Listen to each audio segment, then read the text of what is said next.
Okay, let's begin by bringing up the Photoshop browser so we can have a look at the images we're going to work with. I'm just going to go ahead and hit Shift-Control-O or Shift-Command-O on the Mac and bring up my file browser, and on my desktop I have a folder that I've copied across, which is the project files for the Photoshop lesson that we're working on. So go ahead and open that and we'll see all of the images that we have in that folder. Now what we're going to do is just scroll down the list here. We can see each of these individual files we'll play with throughout the course of the training. We're going to focus on this image to start with, skyscrapers.jpg. I want you to double click to open that one. We can see it's a standard image of some skyscrapers looking up into the sky. And this is a perfect example to use when doing perspective and depth of field because we have a lot of height inside this image.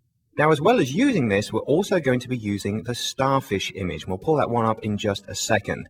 First thing I want to do to this is to try and blur out some of the central part of this image, as if the camera's f-stop was set pretty small and the vertical height of the shot was a lot more blurred out in the distance. So what I'm going to do is a very simple blurring technique through a selected area. Now, before I do that, just press Ctrl-R or Command-R to bring up the rulers, and we can see the rulers around the outside of the image. And then what I'll also do is hit the F key just once on the keyboard to fit the image in the center. Now this is very handy because it obviously removes all of the junk around the outside that can clutter up the area we're working on. With Photoshop CS, we can always hold down the space bar and scroll around and not be defined by any boundaries that the image has to sit into. We can literally move it anywhere around on screen. So this gives us a lot of room to play with.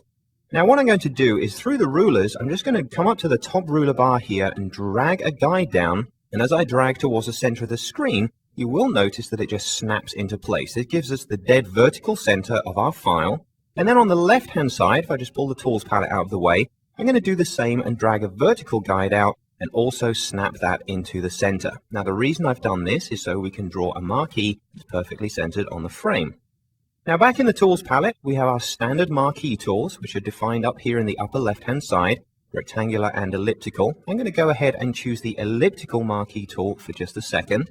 I'm going to place my cursor in the center of the screen, then hold down the Alt key or the Option key on the Mac and just click and drag and start drawing yourself a shape. Now it's up to you how far you want to drag this and define how much area is going to be blurred out. But one of the techniques we're going to use here is to soften the edge of this marquee once we've created it. So we don't want to make it too big, otherwise the feather will add to that and add too much distortion to the image. So I'm going to make it maybe half the size of the image, so roughly the same distance between the guide center and the marquee that there is on the outside of the image back to the marquee itself. Now once you've drawn that, come up to the Select menu at the top of the screen, go down and choose Feather. Now this will allow us to apply a soft edge to this selection. I've got my default set at around 30. That's probably okay. Maybe I'll just push that up to about 40 pixels. Let's go ahead and give that a try and click OK.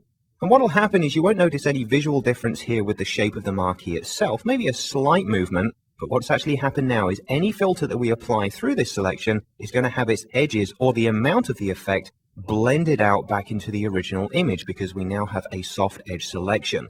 So obviously we're going to use a blur here. So let's come up to the Filter menu, come down to the Blur submenu, come over here and choose a good old-fashioned Gaussian blur. Now, the reason I like to use this filter is it does bring up a dialog box giving us the amount of blur that we are applying to this part of the image, so you're getting an exact idea of how it's going to look. And obviously we can see a preview here inside the marquee itself. Now, just so we can see the two together, I can always pull the dialog box into view here. And don't forget, use that space bar and drag the image out on the left-hand side. Again, a wonderful feature of Photoshop CS. Now, 5 pixels at this point is not really enough, so I'm just going to gently drag that up, maybe about 8 or 9 pixels. But you can see that the feathered edge here obviously shows up that it maybe isn't enough. So if you find that 40 pixels was not to your liking, just go ahead and cancel it out, undo the feather and apply a new one. I'm going to keep it about 40 and just bring it down to maybe around 6 pixels. Go ahead and click OK.